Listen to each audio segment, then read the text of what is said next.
Look, you don't need me to tell you how popular Pokemon is. The games, the shows, the merch, it's an astronomically big deal. So isn't it weird that most of the Pokemon characters in Smash Ultimate aren't played very often, even with several fan-favorite mons on the roster? Just look at Mewtwo. While his popularity has slipped a little since the early generations, this character's still such a big deal that Smash 4 made an event out of him being that game's first DLC. Yet nowadays, he's become one of the least played characters in Ultimate. But what if we could remake Mewtwo's Smash design to reverse that? Adjust some stats, swap out a few attacks, and overall modernize a moveset that's barely been adjusted since the early 2000s. We helped out Lucario a couple years ago, and a lot of you liked that one. So maybe we can help this character too. It won't be easy, but I think we can pull it off. So, let's remake it! Starting off, far as appearance goes, this one's good already. Mewtwo's model previously got an upgrade in Smash 4. Went from being based on Gen 1's janky, bigger-headed design with inconsistent proportions to the taller, sleeker, yet still unnatural, look we've seen from Gen 3 onward. Where we can touch things up are the visuals on Mewtwo's attacks. Melee gave him Shadow Ball as a projectile and added a few shadow-like effects on other moves, but Mewtwo's actually not associated with that move at all in the Pokemon games. Can't even learn it without using a TM. Since we're already refreshing the moveset, let's adjust the aesthetics to emphasize this all-powerful psychic's actual psychic powers. His attacks can use a brighter, more saturated purple color and visual cues inspired by the games. We can also update Mewtwo's personality while we're at it. While other Pokemon in Smash are representing entire species, Mewtwo is one individual. Well, an extra exists in some continuities, but you get the idea. Smash does a decent job personality-wise, with some exceptions. Mewtwo's not actually an outright villain in the games, but Melee pulled some ideas from the first Pokemon movie. Iconic as it might have been for us 90s kids, characterization has marched on from the clone supremacist he was written as in that. So let's make some more adjustments. While not outright evil in the games, Mewtwo is said to be utterly ruthless in battle. We can have him shift from the aloofness of his non-combat animations to some extra forceful looking stuff during his stronger attacks. When he does put in effort, he's trying to end the fight and put his foes down then and there. Is it worth changing Mewtwo's alts? The current set works, and has a couple deep cuts, like the hidden colors from the Stadium games, but there are a few ways we can make them even better. Like, slightly adjusting the blue and red alts to more closely resemble fellow Psychic-type legendaries Latios and Latias, replacing the brown alt with a pink one, based on both Mew and the colors of Mewtwo's Gen 1 artwork, folding the yellow and mint green alts together into a single lime green based on Mewtwo's modern shiny palette. The yellow one was close to his Gen 2 shiny, but now it's up to date. Using the newly open slot to add a white and light gray alt inspired by the recurring Earthbound antagonist who likely inspired Mewtwo's design in the first place. And adjusting the last alt to resemble Shadow Mewtwo from Pokken Tournament. Not exactly the same, since this is just the regular Mewtwo with body paint, but it's very striking. What's next? Stats and other attributes? First is Mewtwo's fighting style, which has always been strange. Smash built the character to be a glass cannon, dishes out a ton of damage and KOs opponents easily, but so extremely light that he can't take a hit in return, despite being quite heavy in the Pokemon games. They've hand-waved it by calling it a side effect of Mewtwo's levitation powers, but it really feels like they shoehorned the character into an archetype that only kind of fit. Well, our adjustments to Mewtwo's core abilities will reorient how he plays. Already been leaning toward aggressive play in Ultimate, but now he can scare enemy zoners better than ever, with multiple tools for infiltrating zones of control, nullifying projectiles, and generally getting in on opponents who don't want to fight directly. Okay, you've definitely noticed he's still a glass cannon, but we're handling that in a new, more nuanced way. Because while Mewtwo wields godlike powers, the circumstances of his creation also make those powers rather unstable.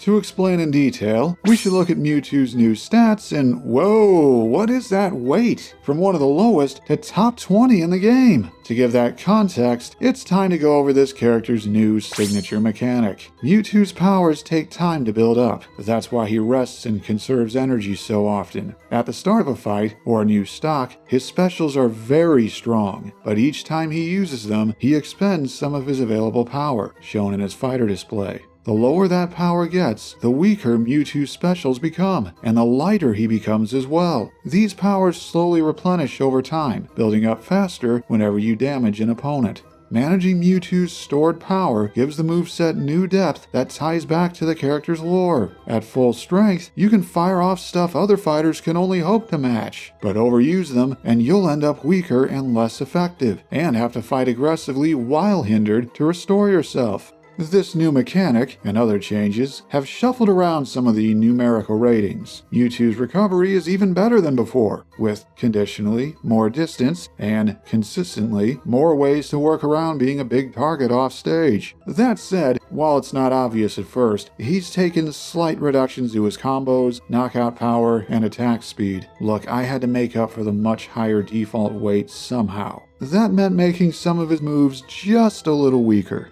Character diehards might have also noticed something else that got nerfed. Mewtwo's airspeed took a slight hit, about 3% slower now. It ain't much, but he's gone from being one of the fastest in the air to still the 8th fastest. Like I said, not huge. A different stat, however, got a bigger change. Previously around the middle, this psychic who floats around everywhere now has much floatier falling speed. On one hand, enemy combos won't work as well. On the other, it makes some of his own combos and pressure less effective. But between the new mechanics, conditionally higher weight, and untouched ground mobility, there's still plenty to work with. Now, what have we done with Mewtwo's moveset? First are the very basics. We begin with Mewtwo's jab, and the first 2 hits are the same, but the flurry at the end has a new animation. Instead of shadowy energy that Mewtwo isn't normally known for, we'll change it to a sequence of small, circular, purple psychic explosions. Just because Psywave's been AWOL since Gen 7 doesn't mean we can't make use of it, and make use we shall, because it's still the highest damaging jab in the game. Mewtwo's tilt attacks have the same stats and same basic animations, using a mix of levitation and flexibility to strike with his tail. We can improve them a little though. During the swing, the outer half of the tail glows with psychic energy. That section becomes intangible while attacking, functioning like half of a sword. One of the character's biggest problems in Ultimate is now less of one. Last of the set, Mewtwo's dash attack is altered more than the others. Instead of thrusting his hand forward, he brings his arm down to ground level and swings it all the way up above his head, creating a crescent-shaped wave of psychic power that cleaves anyone in the way. Still hits as hard as before, but now the hitbox is bigger and easier to land. Enough toying with your enemies. Mewtwo's smash attacks are still a force, and the first 2 have new visuals. Instead of bursts of shadow, now his forward smash takes the form of psychic energy that burns like fire, based on a recurring move Mewtwo's had in the trading card game. An explosion of astral flame that burns bright violet with specks of yellow, green, and light blue for visual flair. It's similar statistically to the old version, maybe with a frame or 2 faster startup. Mewtwo's up smash iterates on this idea, creating a variant of Psyburn with a central core and 2 smaller flames rotating around it. Keeps the shape and multi-hits of the old version with new visuals that are true to the extended source material. Lastly, wait a minute, this one's brand new. In place of Mewtwo's old down smash is a variant of the move Psyshock. He rises up slightly, then strikes the ground with one hand, sending a shockwave of solidified mental energy outward. Deals multiple hits on both sides, active for long enough to catch people rolling, though only the center half actually reaches below ledges, so hitting people trying to recover is risky. Now for Mewtwo's mid-air moves, beginning with a neutral air that doesn't need a new animation at all, because the new down smash lets us recontextualize it as being yet another variant of Psyshock. Though maybe we could give it less scrawny hitboxes, could make this move built for air approaches and intercepting opponents more consistent. Forward air is another one we can keep as is mechanically and adjust the visuals. This time we're trading the shadow energy for a Psycho Cut variant that slices through the air. Turns out a lot of these moves hold up well once you give them a new coat of paint and some minor adjustments. Speaking of which, Mewtwo's back and up aerials can get the same buffs as his tilts. Keep the animations, add partial intangibility on his tail, and a psychic glow around the segments that become intangible. Lastly, what do we have here? Mewtwo still flips around and kicks downward, but instead of a burst of shadow, now he kicks so hard that it creates a psychic shockwave. Still as lethal a spike as ever if you can hit the sweet spot. Maybe we can make the sour spot a little wider for extra utility? Now for Mewtwo's grabs and associated moves, beginning with his grab animations, which are unchanged. Using minor telekinesis to grapple opponents still fits perfectly. Mewtwo's pummel, though, is another new move. His eyes quickly flash, creating a psychic surge around his opponent's head. Hey, if anyone would find a way to make Miracle Eye deal damage, it's Mewtwo. Starting off the throws, we have a move with a bigger visual overhaul. Mewtwo's forward throw still deals very high damage, but instead of mini Shadow Balls, now he uses his powers to form loose particles into rocks and hurl them at his opponent. Fun fact, Ancient Power's been on his level up moveset since Gen 8. Mewtwo's back and up throws are more or less unchanged. Violently flinging foes away with telekinesis still looks cool, and both can still KO with little trouble. Maybe we could add some purple motion trails to his victims as they're thrown to emphasize the sheer power behind them. And at the end, we have another new animation. Mewtwo forcefully shoves his opponent to the ground, then fires a beam of psychic energy from his offhand. Still deals low knockback that makes it a very good combo starter, but now it's extra flashy. You know, we might as well have some fun sometimes. Mewtwo's taunts begin with, stop me if you've heard it before, a similar animation with new aesthetics. He still spins around, but now psychic energy spirals around him during it. And instead of a sinister laugh, I know, hear me out, a new voice clip plays that sounds like he's building up energy Dragon Ball Z style to show your competition you're powering up. Mewtwo's side taunt isn't changed at all. This burst of psychic energy still works fine. And lastly, we have a new down taunt where Mewtwo turns his head, crosses his arms, and silently stares into the distance for a moment, thinking of old painful memories, or just disapproving of something that just happened. We may never know. Does it feel underwhelming so far? Just some visual updates with few actual changes? Then wait no further, because Mewtwo's specials are very different. Replacing Shadow Ball is Mewtwo's signature move from Gen 5 onward. It's been relegated to his final smash so far, but we can use the move as depicted in more recent Pokémon games to give him a more inspired neutral special. On use, Mewtwo quickly gathers energy into one hand, then fires off a glowing violet orb that flies straight forward quickly. Once it touches a fighter, object, enemy shield, you name it, it blows up for a powerful hit. If your stored power is at maximum, this projectile hits as hard as a fully charged Shadow Ball with no charge required. But the more you've expended that power, the weaker it gets. The lowest level is barely stronger than an uncharged Shadow Ball, though can still combo into stuff at low percents. But this move has an extra feature. You know how Side Strike in the Pokémon games is a non-physical move that targets an opponent's physical defense? Well, if you hold B at the start here, the orb turns transparent and intangible, letting it bypass anyone and anything in its path, other than stage surfaces. Let go of B, and if it's touching anything or anyone then, it explodes on the spot. Side Strike is a hard-hitting, pressure-making projectile that can overwhelm foes with its presence or slip through obstructions to target enemies directly. This embodies Mewtwo's reworked playstyle. Save it for when the time is right, and you have a devastating attack you can whip out with little warning. Just don't get hit if you're channeling the intangible version, or you'll lose your concentration and it'll fall apart harmlessly.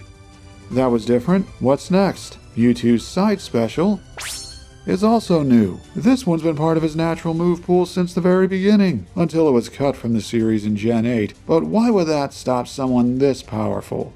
Press forward and B, and Mewtwo holds out one hand and forms a wall of transparent psychic energy immediately in front of him, shaped like the front half of a hexagon and glowing extra bright purple. While the barrier is up, it blocks any projectiles or attacks that strike the front of it. The barrier's size and HP are determined by your level of stored power, blocking everything until it shatters, or a certain amount of time has passed. But there's more. Press B again while the barrier is out, and Mewtwo activates it. The psychic projection solidifies and launches forward, slow at first, but with high acceleration. While it can only block weak attacks in this state, like a regular projectile can, that's because it now is a projectile itself, and the more damage it's absorbed, the stronger it is if it hits something.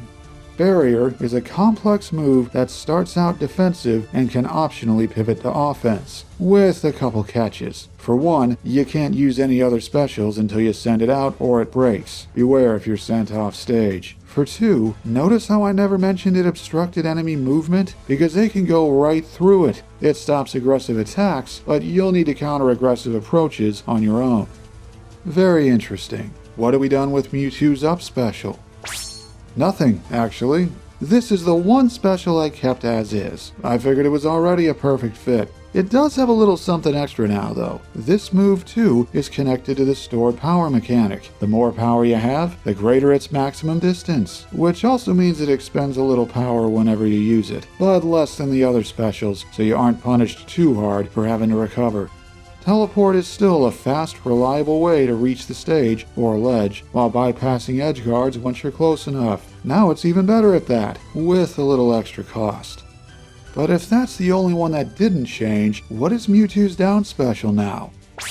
Bet you weren't expecting that. This oddball of a move has been around since Gen 4, and part of Mewtwo's move pool ever since. In the games, it makes the user and target swap any offensive buffs or debuffs. So what could it do here? Well, on use, Mewtwo swipes forward with one hand as if trying to grasp something, creating a circular psychic snare immediately ahead that glows purple and orange. As you might have guessed, this thing's a command grab. The more stored power you have, the bigger its hitbox. But what happens if it catches someone? Your opponent is suspended in midair, and Mewtwo forcefully pulls his hand back, as two small purple orbs are yanked out of the opponent's head and fly into his hand. This move not only deals damage, it steals a portion of your target's mental energy and replenishes some of your stored power. Using this move expends one segment of meter, but if it lands, it deals heavy damage and restores 2. If used at low power, it just gives back 1. It also weakly tosses your victim forward at the end, with enough hit stun to give you a frame advantage to go on offense with. Power Swap is a command grab that also refuels your core mechanic. Mix it into your offense up close, or when pressuring platforms or etc., to keep an opponent on their back foot. It might not reflect projectiles like Confusion could, but since Psystrike can bypass projectiles and Barrier blocks them, you still have answers. It's riskier to throw out than Confusion was, but with a bigger, indirect payoff. And finally, we have Mewtwo's Final Smash. With Psystrike repurposed, we need something new here, but why stop at one move when we can have 2? This Final Smash has 2 different outcomes based on whether or not an opponent is nearby, like with Ryu and Ken. If there isn't anyone close, Mewtwo changes forms to Mega Mewtwo Y and fires off an extra powerful version of the psychic move, Psychic. The supercharged attack creates a chain of explosive purple rings that advance forward. You can even press up or down to aim them as they appear. But if there's someone in arm's reach, Mewtwo shifts into Mega Mewtwo X instead, unleashing a psychic pulse that stuns the closest foe. If it works, he then turns to face them and extends one arm to grab them. Yeah, he can just do that in this form. Then Mewtwo leaps up, swings his arm around 360 degrees, and slams them into the ground with a massive psychic explosion. Whichever finisher you use, they'll lay waste to anyone. And if your foes are still standing after that, they won't be for long. And there. A revamped version of Mewtwo that overhauls his specials, adds a new mechanic inspired by the character's lore, and gives his attacks new visuals that better reflect his powers in his home series. No longer an awkward take on a fighting game staple based mostly on limited source material, he's free to incorporate the full range of psychic powers he's picked up in both the distant and recent past, while becoming a new style of risk-heavy glass cannon that, hopefully, appeals more to the character's many fans. Speaking of which, did I actually pull that off? If any Mewtwo players happen to be watching, did I strike the right balance? You guys are pretty elusive in the current meta, so hopefully I reached a few of you. Honestly, it's unfortunate that most of the playable Pokemon in Ultimate are either rarely played or outclassed. I think the only exception is the trainer, and even they aren't as common as they used to be. Well, maybe the next Smash could turn that around, whenever it happens. Hey, thanks to the following people for helping with this video. Shout out to my channel supporters, patrons and YouTube members both. And for those who are supporting the channel, you can vote on which of these 3 veterans gets to go next. All it costs is $1 per month. Maybe you've got that much lying around? So, until next time, back to the dungeon for me. I still don't feel rested enough.